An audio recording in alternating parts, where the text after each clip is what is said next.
All right, good evening, everybody. I'd like to call the meeting to order. Sean Callan. Here. Julie Chetney. Here. Tom Chiappa. Here. David Crisafulli. Here. Jim McKenzie's here. Kristen Norfleet. Here. And Sean Onmont. Here. Hey, please stand for the pledge. Pledge allegiance to the flag of the United States of America and to the republic for which it stands, one nation, under God, indivisible, with liberty and justice for all. Okay. So we do not have anybody who signed up for the floor to the public, so we are on to our acknowledgements and recognitions. Julie. Okay, hello everyone. Lots of great things going on in the district. First off, we're going to talk about the Oswego Middle School. The Oswego Middle School Science Department's been working very hard on planning and presenting activities to students related to the total solar eclipse on the 8th. They've worked with City BOCES and SUNY Oswego to develop an extensive collection of offerings that can be used in both science classes and other classrooms of the school. A special thanks to the science teachers, Ms. Celeste, Mrs. Davis, Mrs. McRoby, Mr. Platten, and Mr. Tabor. Also at the middle school, they recently had their Scootin' for a Good Cause. It's an event that's hosted by the Student Council, and it's an annual event that includes faculty and staff participating in a scooter basketball game. The game was very well attended by the community, faculty, and staff, and the powerful 8th grade faculty staff team beat the 7th grade team by 1 point. It was a pretty close game, and there was a lot of chatter about that leading up to the event, so it was very crowded. And I'm proud to read here that they raised $1,886. All proceeds from the event are donated to the St. Baldrick's Foundation. Also at the middle school, they hosted the NYSUT president, Miss Melinda Person, on March 25th. Ms. Person was escorted by OMS teacher leaders, Ms. Brennan Steer, Mr. Brown, and Mr. Patney. The district OCTA president, Mrs. Patney, was also present for the tour. OMS middle school students presented Ms. Person with some Oswego gear and gifts at the end of the tour. Fitchie Park School had a candle science investigation where students from Ms. Kaiser's 5th grade class had fun completing their candle science investigation lab experiment. They learned about the rate at which different substances burned and observed the different types of odors that were created. They collected all their data and hypotheses in their science lab notebooks. Great work, Mrs. Kaiser's class. The Minetto celebrated the Minetto Way at their 3rd quarter assembly. All the students and staff gathered to sing the Minetto Way song, share their pledge, and listen to their guest speaker, Mrs. Sharkey. Mrs. Sharkey shared a message about being careful with our words. The students were reminded that sharing kind words and being kind makes our world a better place. Also, at the high school, Miss Melinda Person, the president of NYSUT, visited the district starting with the high school that day. She was able to visit classrooms and show an experimental learning, including an interview with WBUC TV Studio, OHS Inc., and Super Forensic Science. Also at the high school, retired bankruptcy judge John Ninfo, am I saying that right? Does anyone know? No? Well, he's the creator of the CARE program, spoke to over 250 students about financial literacy on Thursday in the theater. His focus was how to make financially sound decisions as our students become adults. Charles Riley hosted their Pirate Night on the 25th. The elementary school had their Title I Family Engagement Night. Over 300 parents and students showed up to enjoy the scavenger hunt with a pirate theme, complete with a treasure map, eye patch, food, photo booth, and topped off with a treasure chest full of prizes for every student. Sounds like a lot of fun. All faculty and staff joined in on the event, from helping coordinate the event to the math and reading activities for all levels. It was a huge success. Kingsford Park School Music teachers Brian Miller, strings, Kim Miller, band, Heather Sweening, beginner band, and Caitlin Kruger, chorus and general music, consistently work together and with other music professionals across our district to teach, guide, and organize both concerts and musical performances. They are diligent in bringing out the best in our students who learn far more than note reading and carrying a tune. The collaboration, teamwork skills, and resilience lessons are life lessons that translate into many other areas of life. Music in our schools is something wonderful to celebrate. Their guidance for our students is something to recognize and appreciate. Layton School, new principal was at Frederick Layton School. Brinley Ruggio won principal for the day at Literacy Night. It's a big job. I think she did well, I'm sure. So congrats to her. I think that's it for here. I heard Brinley, when the sixth graders saw her in the hallway and asked if they could have extra recess, she immediately, without hesitation, said, "If you behave." So Great job. definitely administrator in the making. Excellent, thank you, Julie. We have one item under the Board of Education, and this is a correction from the previous meeting we're going to elect 2 board members and not 3. 3 was put in incorrectly last time, so this is correcting that. We do know that the notices that have gone out already have correctly stated that there are 2 positions open. Okay, so if I can get a motion for item A, please. I'll move. Thank you, Kristen. Is there a second? I'll second. Thank you, Julie. Is there any discussion? Having heard none, all those in favor? Aye. Anybody opposed? Okay, motion carries. Superintendent's report, Dr. Kilmer.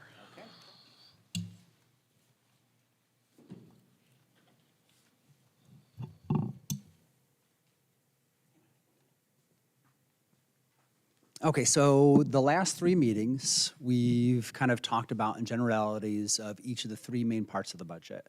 Today, I'm gonna kind of bring all of that in together, and then at our next meeting, I will present again, making any adjustments that you might have questions on, and then we'll ask the board to actually approve the proposed budget, which will then go to our taxpayers for vote in May, okay? So again, a couple of things. The timeline hasn't really changed, so we've followed this right along. We've had a couple of, again, our budget workshops, meaning going over each of those components. This is the kind of budget overview. And then on the 16th, the proposed budget for you to adopt. And then we will have a budget hearing on that budget on May 7th, and then budget vote on the 21st. So those are all the legal kind of deadlines. The guidelines, again, these haven't changed since I presented to you at least 3 meetings ago. We want the budget to be fiscally sound, not overburden our taxpayers, flexibility between our budget codes to address those unexpected items, because no matter how hard we try to plan, there's always going to be unexpected expenditures and sometimes even revenues. Be adaptive, again, meeting the needs, those emergencies or changing conditions that a district has to address on an annual basis, and then of course flow. Meets the cash requirements necessary for us to operate. Our priorities continue to be safe and secure school environment, providing experience both curricular and extracurricular that support the varied interests and abilities of all of our students, increased accessibility, appropriate staffing to support district social, emotional learning, and mental health, support diverse academic needs, and short-term, long-term fiscal priorities. So let's begin with the 23-24 snapshot. And I want to address this and make sure that you understand. So the budget that was approved last May was $103 million. Throughout the course of this year, as Mr. Colucci and I have sat and worked through, we have actually had a number of unexpected expenses this budget year. And so our projection for the 23-24 budget is actually expenses closer to $107 million. And so there's a couple of things in there that are the reason for it. So anytime you have a retirement, there are often retirement incentives that are paid out, one-time costs. They aren't necessarily budgeted for. We actually, the board, last year approved originally for 2 SROs. We actually added a third before the start of the school year. It wasn't in the actual budget originally, but we are expending that. And so that's an increase. And then there were some increases in salary requirements amongst clerical across the district that weren't in that original budget line, and therefore those have to be addressed. The biggest issue, or the biggest area where we saw an unexpected increase in expenditures is actually due to health insurance. We have had significant health insurance claims. As you all know, we are self-insured. And so it's not as if we're just paying a premium to a third party and they're addressing all of those claims. We are addressing those claims as they come in. And so we have had a number of pretty significant claims come in that were at a much higher level than might be expected. And so that's where the bulk of the change has actually been. And so we just outlined that for you just for clarity to make sure you understood the difference between them and could see the areas where we did see unexpected expenditures. Moving on to talking about the 24-25 budget. Again, we tried to address all of the major areas, again, both administrative, capital, and in program, trying to focus in on the areas. I'm gonna just talk about a couple areas. Debt service, you'll see a large number there. Anytime we are going out for a facilities project, we go and it's called a BAN, a bond anticipatory note, and payments come due as a normal part of facility work. One of those is coming due in the 24-25 school year. And so that's why you see that. That's normal. We will expect that. It changes from year to year, but that is something that is coming due for next year. Again, you'll see the hospital medical insurance. Again, that's a very hefty number there. Again, our focus there is we want to make sure we are budgeting enough for next year. We don't want to be in a situation like we were this year and didn't have adequate monies budgeted for any unexpected claims. And so we are going to be a little bit more aggressive and make sure we have enough funds earmarked for those expenditures. When you're looking at program, both under teaching regular, program students with disabilities, even school counseling, and the psychological services or psychologists, what you see there, the primary issues there, and remember, I'll kind of go back and forth. We showed this the last time we talked. We had a number of employees, programs that were funded by federal grant. If something is in federal grant, you're not going to see it in the budget because it's not paid for out of our general fund. And so we had 27 positions in the Oswego City School District that were funded entirely based on a lot of that COVID funding. That money ends officially this year. And so we had 17 teaching assistants across the district. There were 5 counselors that were not in there, 4 special education teachers, and 1 school psychologist, all that we are now bringing back into general fund. So a great deal of what you see in the changes is trying to pull in all of that programming to ensure we're maintaining our staffing across the board. There is some additions as well. We're looking to add another social worker to the district. We're looking to add a district psychologist to the district, and we're also looking to add 2 additional SROs. So all of those are also within this as well. So you'll see that security, that 46%, that $193,000 change, that is adding 2 additional SROs. Okay, so that would bring us from the 3 we currently have up to 5 as the possibility. And our thought process behind that, if you remember, we have 2 at the high school, we have 1 at the middle school, and we have 1 floating SRO between all 5 elementary schools. We're looking to add to 3 to cover all of our 5 elementary schools. So Oswego City Police Department has been an incredible partner, not only for our teachers and staff, but more importantly for our students and our families. They've been a great resource to many of our families and our students, and we really want to try to capitalize on that. It's a great partnership, and they're there really as mentors and supporters. They're not there to try to arrest. That's not their focus, and hasn't been from the very beginning. They've been just a wonderful resource to get supports for our families and students, and so that is a part of that as well. Something in addition this year, and we've talked a little bit about this as a facilities committee, but something that I would like us to do a little bit more often and actually expand this work is regular capital outlay projects that'll be part of the budget. And so we can add a capital outlay budget or item to the budget every single year in which we get aid back on that work, and it allows us to target facility improvement without necessarily going for a larger referendum. So oftentimes we might wait for facility improvements for larger capital projects. Well, just like you in your homes, I can't always wait for the next big project. Something happens and I need to try to address it. This allows us to do that on a regular basis. We've established it at the 100,000 line this year, and in future years, I would like to see us examine whether or not we can increase that. Again, I think it'll really allow us to leverage and improve our facilities for our students. So that is a budget line. This year we're targeting Riley. Riley has a couple of exterior doors that need significant attention. So much so that we have some doors where staff is trying to not use them just to make sure they stay secure. And so that's something that we want to make sure we're trying to address this summer.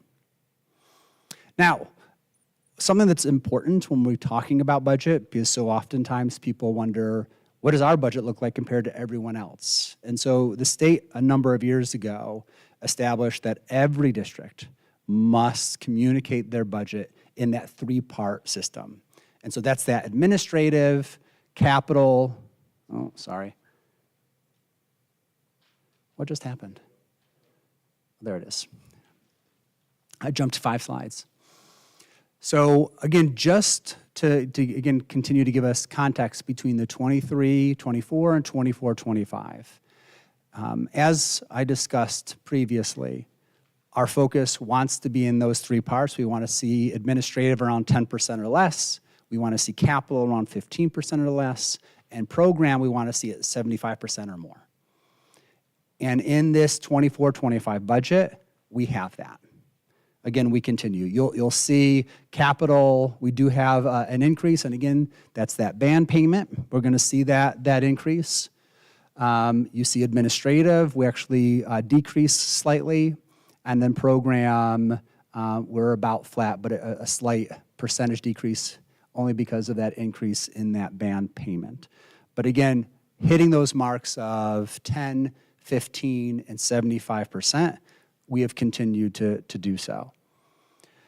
Looking at the history of budget here in Oswego, we have historically been focused on that. And so this just kind of gives you a general idea of what our program budget, administrative budget, and capital budget looks like over time. And so even in examining budgets from the past, they have focused on those percentages. And so we see a pretty consistent trend in making sure that the majority, 75% or more of our budget really is focused on program and mostly connected to kids. Revenues. We are a revenue-driven. When we're developing our budget, it's really revenue-driven, right? And we have very limited ability to control our revenue. The only area that we have any say in whatsoever is when we ask our taxpayers to maybe pay more in that tax levy. Much of our revenue comes from both pilot agreements and then, of course, in state aid. To give you a brief kind of outline of what our revenue looks like, what our projected revenue looks like, and again, remember, these are always projections. We're looking at a state aid increase of about $7.5 million from 23-24 to 25-26. We are looking for, and I'll come back to this, a slight increase in our tax levy of about $850,000. Our pilots remain the same, and our other sources, kind of interest and donations, you see a slight increase. And so our revenues change from about $103.3 million to about $112.1 million for the 24-25 school year. It's always important, anytime we're looking at our budget, we're also thinking about what our savings looks like, and to make sure we're not only budgeting for next year, we're budgeting for long-term health of the district, and our reserves are an important part of that. The Board of Education has done, I think, an excellent job of being focused on the areas where we need to save. We have, in the last couple of years, you've maximized the capital reserve, which will allow us to address a number of facilities projects that are going to be coming up in the future. There are some reserves that I will likely be coming to you in the future. One area that I will be coming to you in the future is a health insurance reserve for those districts who are self-insured like us. An area to address any unexpected changes in expenditures would be a reserve, so something for us to consider moving forward since we are self-insured. But we have a healthy reserve, but not excess. In other words, our reserves are there for those times when we really get hit financially, where there are significant expenditures that are coming that were unexpected and we don't have the revenues to match. And so they're very targeted to help us not take away from students in a time of fiscal stress. And so the district has done a nice job of saving for that future. So the 24-25 tax levy, what we are proposing is $27.8 million. That is an increase of 3.17%. So that is at or below the cap. So that's our tax cap. And that would be an additional $856,000 total spread across that levy from the 23-24 school year to the 24-25 school year. I thought this graphic, I think, says a lot about school districts, and I don't think Oswego is necessarily alone in this, but I just want to kind of show you the environment that school districts have had to work in. And so you'll notice that inflation is that dark blue line. The orange line is the district levy cap limit. In other words, what we could have raised taxes. The gray is what the district did. And so I just want to point out where inflation is and then how the district approached fiscal management over time. And you will notice that the district has been very conservative in trying to ensure that they are being very cautious about what they're asking the taxpayers to contribute. And in no way does it stay in line with inflation. Inflation, it has been and continues to be very high. And it's something that we have been working to try to address. And so we're looking for other efficiencies to try to address those shortfalls that might come because of increased costs. But that is something that every district across the United States and New York has been dealing with. So what happens if we present our budget to our taxpayers and they say no? There are two options that the board has. Option one is we can come up with another budget, go back to our taxpayers, and do another vote. The other option is a contingency. And if a budget fails twice, it's an automatic contingency. And so what does contingency mean? A contingency simply means we have to have a 0% tax levy increase. It's got to be at 0. But there are a number of things on there that are important factors in there as well. Any non-health or safety or preservation of facilities-related equipment is out. You cannot, equipment comes out off the budget. You can't. You cannot allow community or non-school use of facilities. Out. And then transfer to capital items would be restricted. So there are some additional limitations in a contingency budget. But again, so it would bring us to a 0% tax levy, and then those other items would kind of restrict some of our operations and then some of the things that we might be able to do within the budget should we be forced to go to contingency.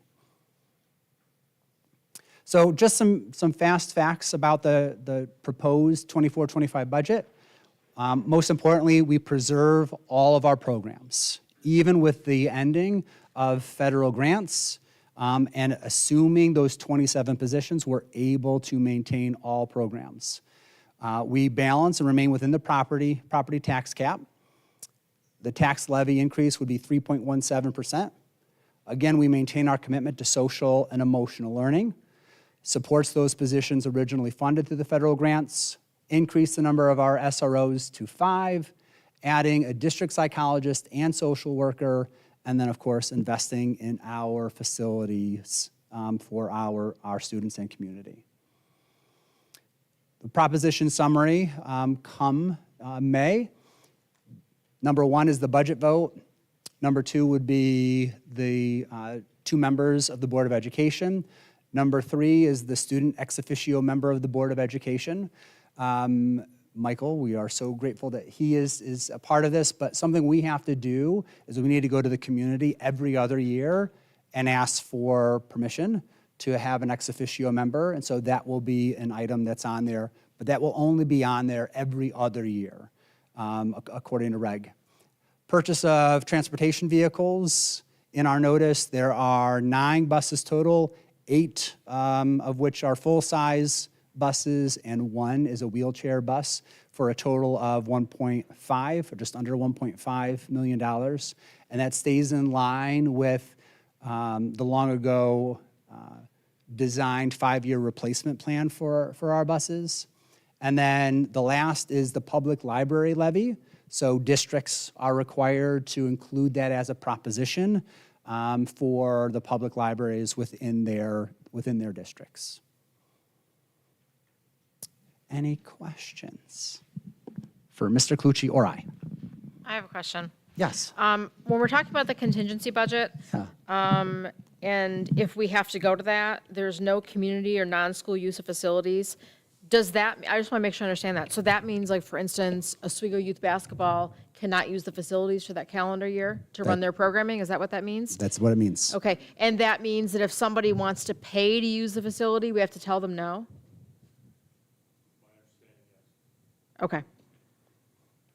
And the, I put that up there just for informational purposes only. I don't expect to have to go to contingency. I agree. It's I just wanna make sure I understand. It's just one of those things where I think it's important for everyone to understand all pieces of the budgeting process. and can you also explain what it means that all non-health and safety or preservation of facilities related equipment gets removed? Like what? Give me So- an example. What does that mean? So for instance, if we were supposed to buy a truck for maintenance, if it wasn't health or safety related, we would no longer be able to purchase that. If we were buying some new refrigerators or other equipment like, so family consumer science, if I needed to buy some new washing machines or new stoves, if they fell under what we would consider equipment, those would have to come off. We couldn't expend equipment. So it limits the type of equipment we can purchase. Okay, and if we find ourselves in that position where we can't do the tax levy, so we're about $850,000 short. Is there a plan as to what gets shaved off? Like, is it last in, first out? Or do you just go through the year and see where you can save money? Like, how do we address that? No, so what we would do shortfall? is, if we ran into that unfortunate situation, we would come together with you as the board, and we would provide you with some recommendations. And again, they would be individual positions, quite a few of them, for us to consider removing. Again, we're always looking to stay as far away from the student, so the student's in the center, and we kind of go concentric circles out and try to stay as far away from the student as possible. But we would try to work through all of that with you, and we would want to communicate to the community very clearly, this is what the budget is, and this is what we're going to do to address this shortfall. So we wouldn't leave it. We would be very clear upfront as to the areas in which where the cuts would be. Okay, and do we have a plan for public relations to the community? My concern would be that, there's been a lot of news coverage that people are concerned about the tax increases, which had nothing to do with us, it had to do with the city and the reassessments. If I can- Get caught up in that? Yep. So just something, I want to language is important here. And just for clarity, it's not about tax increase, it's about assessments, right? So, and they're different. Some people are complaining because they saw an increase in their taxes as a result of the assessment, but changes in an assessment doesn't change the levy, right? The levy is the levy. Assessments simply discuss the part of the pie that you are responsible for. And so some assessments may not have gone up as high as others, and therefore they might be paying less tax. But I am absolutely concerned about, one, that confusion, and two, what that means to our taxpayers, right? I want them to see us as being fiscally responsible to all of them. And we don't want anyone to feel as though we take raising taxes lightly. And that there is a very, very clear plan, both short-term and long-term, to try to address everyone's needs. When it comes to public relations, so there's a couple of things. So one, we're going to come back to the board again on April 16th. Another presentation addressing any questions that you might have. Mr. Clucci and I have already started talking about, as soon as we have an approved budget from the board, we will start making appointments. In other words, I will be going to every HSA meeting in the district between that time and our budget vote. We've discussed doing a video where I can explain the differences in the budgets, what we're looking for, that we can send out to all of our families. Reaching out to other community organizations that might want us to come in. For instance, Mr. Colucci will reach out to Rotary and set up time with them. And if there are others, we'll do the same. But it is really important for myself, Mr. Colucci, all of us, to try to reach out and be proactive and address any questions or concerns people might have. You bet, thanks. Right. Along with the PR, I think it was important, and you brought it up in the presentation, where we were with the budget from last year, but where we were projected to finish in that significant increase. I think that's important to point out and kind of reiterate and explain to everyone. Not only this is what we budgeted, but we found some things and this is where we're going to end up. But you also mentioned establishing funds because we're self-insured, the corrective action part of that. Like, okay, now we go into a 24-25 budget and we slipped again and we're over budget by $3 million. I think it's really important for us to communicate some corrective action and what we're doing, what you and Peter are working on. Because that's important, because when you look at the bottom line number and it increases by this many millions of dollars, Yeah. It really doesn't, because we ended up there at the end of the 23-24 budget, and so it's not as big as it looks. But the most important thing is when we end up with these, over budget, what are we doing? What are we working on? I mean, to try to be as in line year after year after year. So I appreciate you guys thinking this through for the sustainability of the school district. Yeah. I will say one thing that I'll point out. When I first arrived, and I received a list of the number of positions that were a part of our federal grant kind of COVID monies and not in general fund, I will be honest, I panicked a little bit. And I was very concerned about being able to maintain that in general fund and making that shift. I can tell you there are many districts who did something similar that do not have the ability to continue to maintain some of that programming that we have been able to, again, through the hard work of the entire administrative cabinet and working with the principals, develop a budget that maintains that and assumes that into the general fund and stays below the tax cap. And there are many that have, higher tax caps or have to go above that tax cap to try to maintain that level of programming. So I am grateful for all the hard work that people put in to try to address that programming that directly impacts our kids. Right. Of those 27 positions that you spoke about, is there a net sum gain that we can communicate? Like, so what I mean by that is, were those 27 positions in the district before they were federally funded, or did we pick up additional positions? Was it 13 people that worked here and we went plus 14 and now we're able to carry that on with 27? You know what I'm saying? So I'm going to have to get back to you on that. Yeah. The majority of them were new. So for instance, all of the 17 TAs, and this is where my team can correct me if I'm wrong, all of the 17 TAs were brand new. That's significant. That's 17 right there off the bat. That's a gain for the kids. I mean, Yep. That's plus 17, plus you said 2 other positions that are going to directly impact the kids. I mean, that's a PR talking point. That's big. Yep. Yeah, Sean, if you look at all those, it's not only when we did this and we had that extra money, we were implicit that it needed to go to the kids, as close to the kids as possible. And that's where the 17 TAs came from, and the rest was mental health wellness. And so that's where the rest, counselors, school psychologists, that's where the rest of them, all of them were around that we need to work as close to the kids as possible. So yeah, every single one of those were new positions, as far as I understand.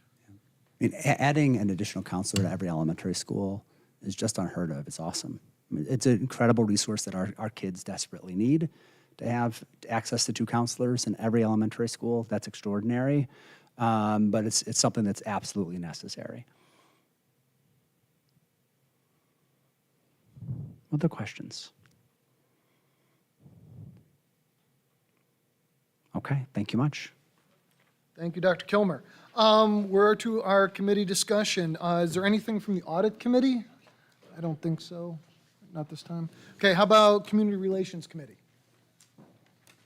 We met with Sarah McRoby from BOCES last week, and we will continue to work with her to get out information to the public that will be necessary to be transparent and let nothing go unscathed, I guess, is a bit, just to let people know what's going on and not to hide stuff like kind of seems like it was in the past. The nice thing about, one, it's great that the board has instituted this committee.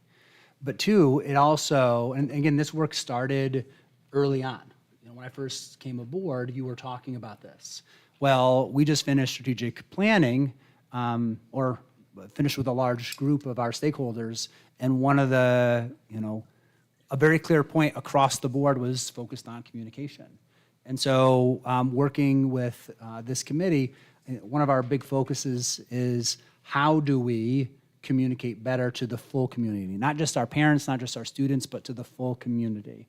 And so taking this team approach and looking for different ways, I think is going to be very beneficial and maximizing our resources that are available to us, like Sarah through City BOCES, I think is going to really work to all of our advantage. And in the end, benefit kids. Great. All right, thank you. Facilities, anything from facilities today? No? Policy, good? And visitation, I think we're good there too. Just that we're headed to OMS on 4/9 for our visitation, and we'll Okay. report back at the next meeting about that. Wonderful, thank you. We have a short consent agenda this evening. If I can have a motion for A and B, please. I'll make the motion. Thank you, Tom. Is there a second? Second it. Thank you, Sean. Any comments? Having heard none, all those in favor? Aye. Aye. Anybody opposed? Motion carries. Personnel, Mr. Syracuse. Good evening, everyone. Under items A and B in personnel, we have 11 retirements. Just like to read their names and recognize all of them. First one is Kathleen Aldlin, teaching assistant at the high school, and she's been in the district since October 2nd, 2003. Our next is Jamie Brancato, a literacy teacher at Fitchie Park since September 1st, 1996. Molly Clark, library media specialist at Charles E. Riley since November 1st, 2007. Jacqueline Clark, a literacy specialist at Minetto since September 1st, 2008. Lisa Edwards, teaching assistant at Fitchie Park since September 8th, 1992. Kathleen Forger, a teaching assistant at Fitchie Park since September 5th, 2006. Carol Lloyd, mathematics teacher at the middle school since September 1st, 2012. Leanne Perry, elementary teacher at Minetto since September 1st, 2000. Sarah Rector, home and careers teacher at the middle school since September 30th, 2012. And Terry Cullen Stacy, elementary teacher at Charles E. Riley since September 1st, 1989. And lastly, Christina Chamberlain, an RN and our health services coordinator since September 3rd, 2002. I'd like to thank all of them for their hard work and their service to the district, and we wish them very good, healthy, and relaxing retirement in the future. Wonderful. So if I can have a motion for A and B, please? I'll move it. Okay. I'll second. Thank you, David. Second by Kristen. Any comments? I have a comment. I just am wondering if there's a point at which we can, or maybe these conversations are taking place, but regarding teacher recruitment for our district, that's a pretty long list of retirements. So, I mean, I know that we've discussed it a little bit about retention, recruitment, and how we attract new teachers to our district. I'm just looking for some feedback on how we're going to start to do that. Sure. Okay, thank you. Any other comments, questions? Having heard none, all those in favor? Aye. Is there anybody opposed? Motion carries. Our next grouping is items C through O as presented. Okay, if I can have a motion for C through O. I'll make the motion. Thank you, Tom. Is there a second? I'll second. Thank you, Sean. Any discussion? Okay, having heard none, all those in favor? Aye. Is there anybody opposed? Motion carries. Thank you very much. Finance, Mr. Calucci? Under Finance, we present items A through E to the board for approval. Okay. Can I have a motion for A through E, please? I'll move. Thank you, Kristen. Is there a second? I'll second. Thank you, Julie. Any comments? Okay, having heard none, all those in favor? Aye. Is there anybody opposed? Motion carries. We are to student representative, Michael. Hi. So I recently interviewed Melinda Person, the NICET president, and Mr. Bach told me that that interview will actually be on YouTube in the coming days. So if you're interested in what she had to say about some stuff, feel free to check it out. The OHS Student Council is hosting a blood drive on April 11th. I believe it's open for community members to donate, but it's also for students. It's mainly for students. So that's exciting. And we're also having our spring pep rally on April 5th. So this should be fun. It's a half day. So yeah, that's all I have. Thank you. Great. Thank you, Michael. Items from the board. Anybody this evening? Tom? Yeah, I just have a couple. I just want to reiterate the thanks to all the retirees, and I want to do a little shout out to Christina Chamberlain, who did yeoman's work during COVID, and did a lot of work as everyone else did, but some for those long years of service, up to 32 years, and I think it was great, and just say thank you again to them. Two things I just wanted to point out. The Get on the Bus program is on April 11th, Thursday, April 11th. Everybody should have gotten an email. If you have any curiosity of getting on an electric bus, it's open to the public now as well, and that's through Central New York School Boards Association. And also for Oswego County School Boards Association on Monday, April 29th is the next presentation they're making, and it's Roseanne Bain on bias. It's called If You Have a Brain, You Have a Bias. And it's Roseanne Bain, and it's Monday, April 29th at 6 p.m. And should have gotten an email on that as well, so if you'd like to go. Julie and I went to the last presentation on DEI, and I thought that was insightful, so that's all I've got.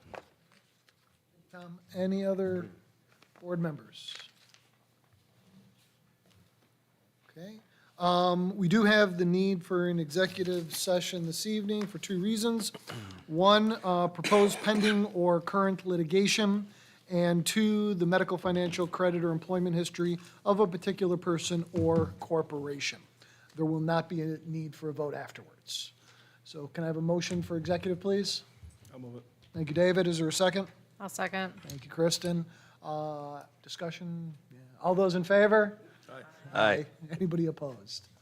Thank you. Have a good night, everybody.